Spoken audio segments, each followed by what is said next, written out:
الحمد لله والصلاة والسلام على سيدنا محمد وعلى آله وأصحابه أجمعين. أما بعد، فأعوذ بالله من الشيطان الرجيم. بسم الله الرحمن الرحيم.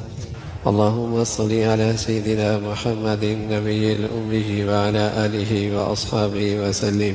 میرے معزز مسلمان بزرگوں، عزیز بھائیوں اور امت مسلمہ کی مقدس ماں اور بہنوں، حقیقت شناسی یہ ہے کہ ہر انسان کا وقت بہت تھوڑا ہے، زندگی بہت محدود ہے. اس زندگی کا سفر کسی لمحے بھی ختم ہو سکتا ہے. اقترب للناس حسابهم، بہت قریب ہے وقت.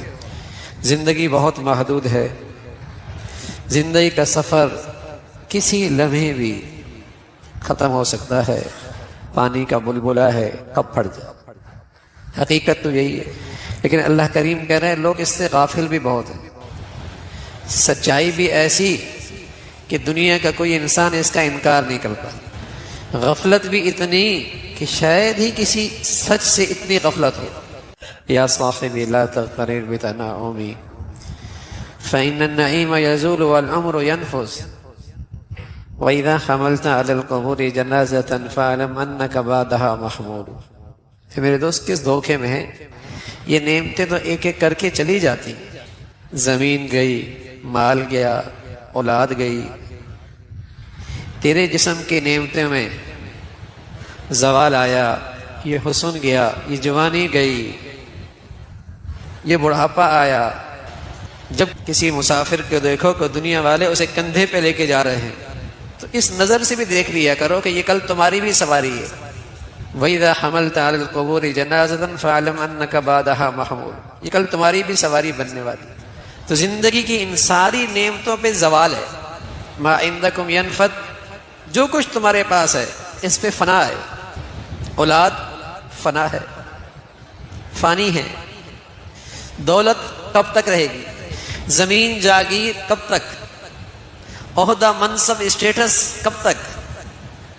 عزت کب تک؟ شہرت کب تک؟ ما عندکم ینفد، جو تمہارے پاس ہے اس پہ فنا ہے، بلکہ اس سے بھی آگے بات. سبحان اللہ. تمہاری خوشی غمی بھی فنا ہے، تمہاری خوشی بھی ہمیشہ نہیں رہے گی. اور تمہاری زندگی میں جو صدمہ آیا ہے یہ بھی ہمیشہ نہیں رہے گا. جو تمہاری زندگی کی راحت ہے یہ بھی ہمیشہ نہیں ہے. اور جو تمہاری زندگی کی تکلیف ہے نا یہ بھی ہمیشہ نہیں ہے. جو بھی تمہارے اوپر حالات آئے ہیں یہ ہمیشہ نہیں رہتے. بس اوقات زندگی میں ایسا صدمہ آتا ہے، بتائیے اگر وہ صدمہ باقی رہے تو دماغ کا کیا حال ہو جائے.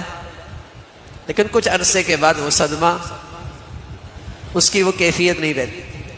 تو اسی طرح خوشی کا بھی حال ہے، اسی طرح لذت کا بھی حال ہے. یہی حال تکلیف کا بھی ہے، ہمیشہ تو نہیں رہتی. وما عند اللہ باق. لیکن سبحان اللہ، اگر ان اللہ کی دی ہوئی حالات میں، اللہ کی دی ہوئی نعمتوں میں اگر تم نے نیکی کر لی، وما عند اللہ باق، یہ نیکی ہمیشہ رہے گی. امام ابو داود رحمۃ اللہ علیہ بہت بڑے محدث ہیں. آپ نے بہت بڑی حدیث کی مستند کتاب ترتیب دی ہے ابو داود کے نام سے. حضرت فرمانے لگے میں نے آپ علیہ الصلوۃ والسلام کی زندگی پر آپ کی زندگی کی 5 لاکھ احادیثیں لکھی ہیں. پھر ان 5 لاکھ میں سے منتخب کر کے 4800 اپنی کتاب ابو داود میں لکھی.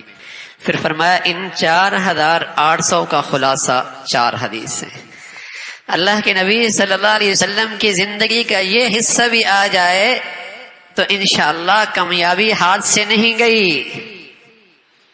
فرمایا ان 5 لاکھ میں سے 4800 اپنی کتاب میں، پھر ان کا خلاصہ 4 حدیثیں ہیں. اور 4 حدیثیں فرمائی. پہلی، انما الاعمال بالنیات، تمہارا کوئی عمل عبادت تب بنے گا جب وہ عمل اللہ کو راضی کرنے کے لیے کرو. ساری عبادت کی زندگی کی روح آ گئی. کوئی چیز عبادت، کوئی چیز نیکی، کوئی چیز نجات کا ذریعہ، کوئی چیز عمل صالح کب بنے گی؟ جب پیچھے جذبہ کیا ہو، جب پیچھے عزم کیا ہو، جب پیچھے نیت کیا ہو، میرا اللہ مجھ سے راضی ہو جائے، کوئی ذاتی مفاد نہیں، کوئی ذاتی جذبہ نہیں، اللہ راضی ہو جائے۔ دوسرا ارشاد فرمایا رسول اللہ صلی اللہ علیہ وسلم نے فرمایا من حسن اسلام المرء ترکہ ما لا یعنی، اس مسلمان کا اسلام بہت خوبصورت ہے جس کی زندگی لا یعنی سے محفوظ ہو۔ عمر بہت بڑا سرمایہ ہے، یہ عمر کی گھڑیاں قیمتی بن جائیں، اللہ کے نبی کا یہ پورا ایک ارشاد پوری زندگی کا تحفظ کے لیے کافی ہے، پوری زندگی کو قیمتی بنانے کے لیے کافی ہے۔ من حسن اسلام المرء ترکہ ما لا یعنی، اس شخص کا اسلام بہت خوبصورت ہے جس کی زندگی لا یعنی کاموں سے، لا یعنی باتوں سے، لا یعنی طرز عمل سے محفوظ ہو۔ تیسری بات فرمائی رسول اللہ صلی اللہ علیہ وسلم نے فرمایا الحلال بین والحرام بین وبینہما مشتبہات وبینہما امور مشتبہات، فرمایا حلال بھی واضح ہیں، حرام بھی معلوم ہے، اس میں کچھ چیزیں مشتبہ اور مشکوک ہیں، جس نے ان مشکوک چیزوں سے بھی اپنے آپ کو بچا لیا، اس نے اپنا ایمان بھی بچا لیا، اپنی عزت بھی بچا لی۔ چوتھی چیز رسول اللہ صلی اللہ علیہ وسلم کا ارشاد ہے لا یکون مؤمن مؤمنا